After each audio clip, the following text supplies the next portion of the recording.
What's going on, y'all? This is Ethan Rock from Active Impalement from Nashville, Tennessee, in the U.S.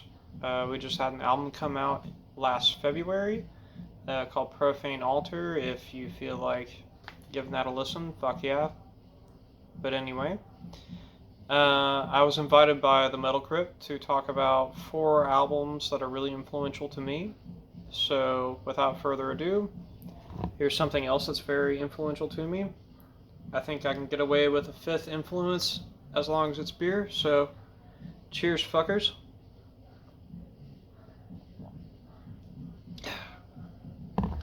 Anyway, so the first album I would like to present is Black Sabbath, Master of Reality.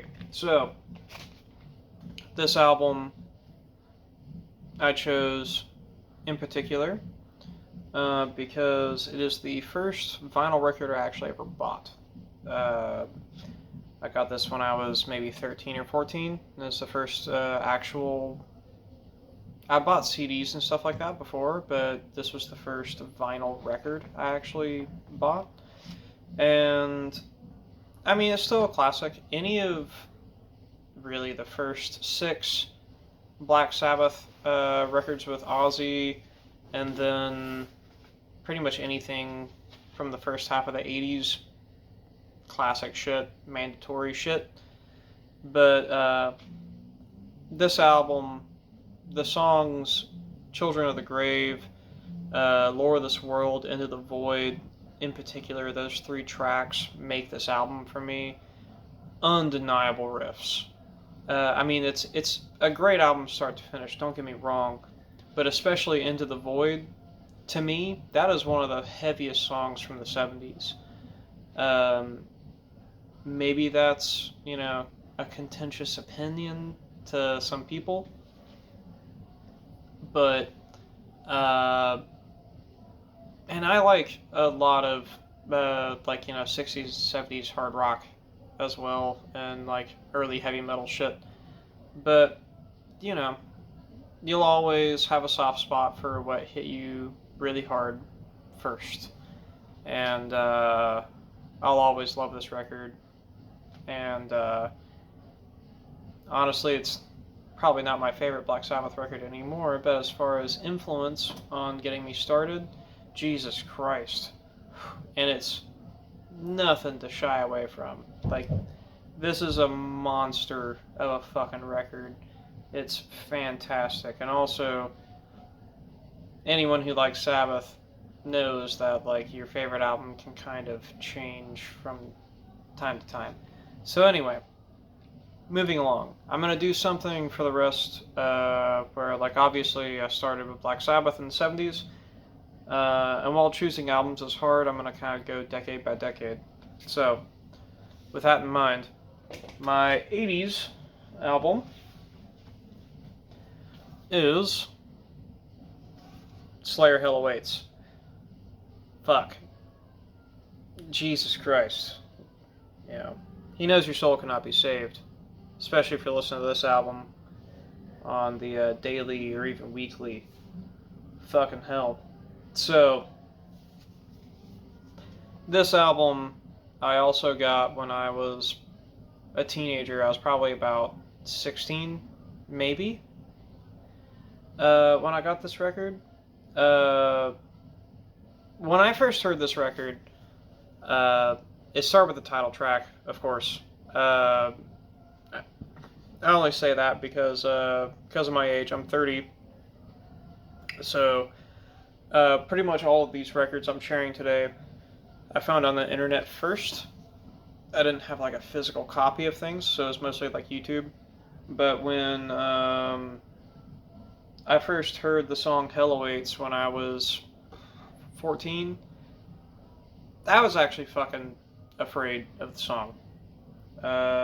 Initially. I grew up very religious here in the South, so kind of fucked with me at first.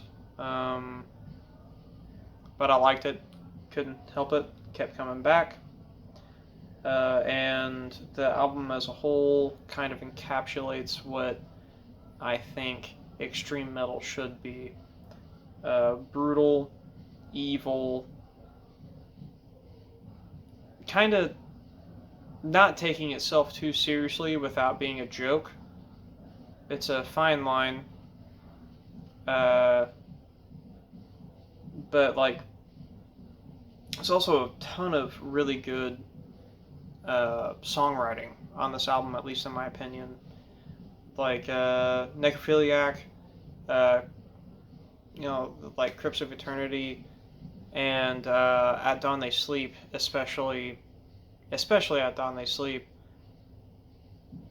If I'm ever drunk at, you know, midnight when you're hanging out at my house or whatever, uh, there is a very high likelihood that I'm putting on that song, if not the entire album, because, again, to me, if you're in a death metal band, or really any extreme metal band, and don't hail this album, or really its predecessors, with Haunting the Chapel or Show No Mercy, I don't know what the fuck's wrong with you. Also, sometimes if I'm drunk enough, I like to argue that this is a death metal album. But hey, if people say that, say Possessed, Seven Churches is a death metal album, I feel like it's not a stretch to say that this is a death metal album either. Just my opinion, and usually a drunk opinion that I don't really argue much unless I'm drunk, but hey, cheers, fuck you.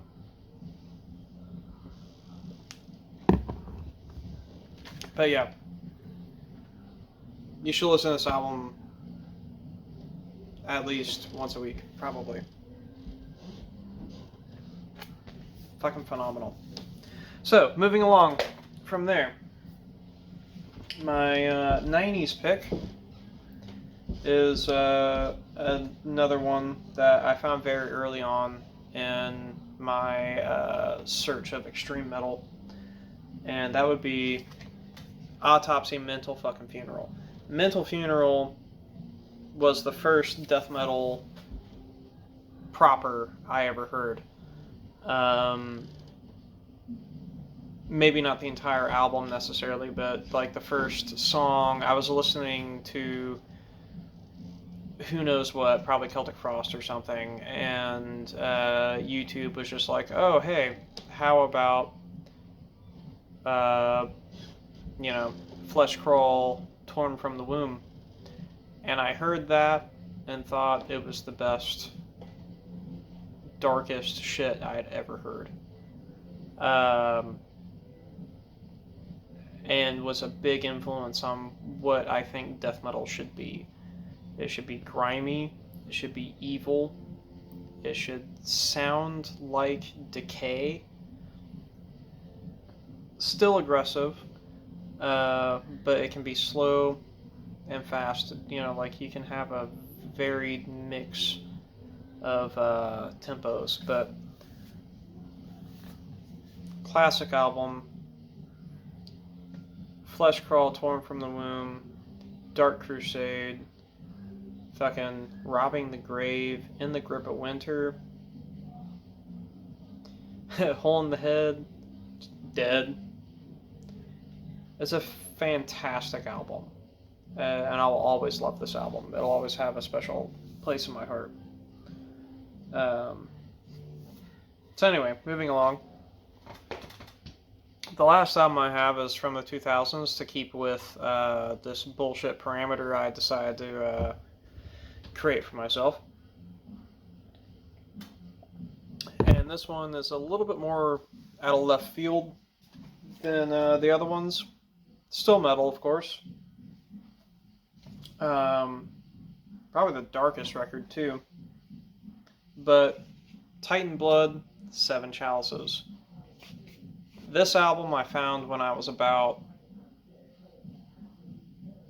17, maybe 16. I was probably a sophomore in high school. Sorry, junior in high school. And when I found this band, and this album in particular, the way that they blend death and black metal, I didn't really know was possible until I heard this. Of course, I was a big fan of all extreme metal. I started with thrash metal as far as extreme metal goes. I started with thrash, really into that, then went into death and black separately. But Titan Blood was the first band that combined death and black metal in such a way that I didn't know which one it was. And that was something that I fell in love with immediately. This album is so fucking evil. And it kind of sounds like you're being sucked into an abyss with like a wall falling on top of you. Like the song that I went to for a long time was The Abomination of Desolation. The second to last track. It was so extreme, and while being raw, it was still clear enough to where you could hear all the riffs. And I'm also not one normally to enjoy albums with really long songs, like 10-minute songs or whatever. But there are a couple long tracks on this album that I really love because they do the atmosphere right. It's so fucking sick, and also a lot of like several songs are kind of normal song length, like Morbid, Devil of Pestilence, and Infernal Dance of the Wicked. Also, in Infernal Dance of the Wicked, there's like a really crazy high-pitched scream that I really enjoy in extreme metal that like a lot of South American bands do, but outside of South America you don't hear it too much in like death and black metal, but they do it in this band, and it just comes off so fucking insane, and I love it so much. And again, it was this band first that did the whole death black sort of deal that or war metal. I know some people throw them into the war metal thing, but to me this isn't necessarily war metal. It's more than that. War metal's kind of, I love war metal. I'm gonna say I love war metal first, but like war metal's kind of fucking dunderheaded and caveman. And while this is caveman, there's depth to it. There are songs that are almost movements, more like in classical music. They're like it's almost like movements and like a feel instead of songs, and I love that about this. It's just fucking fantastic. But anyway, I could keep going on and on and on about this shit, but I just looked up and noticed that I'm at 13 and a half minutes, and y'all probably don't want to hear some half-drunk fucking redneck from Tennessee go on and on and on about this shit. So, anyway, I'd like to thank the Metal Crypt for inviting me, for, talking about some albums and blathering on like a fucking idiot for nearly 15 minutes, and I don't know, y'all have a good one. Cheers, assholes.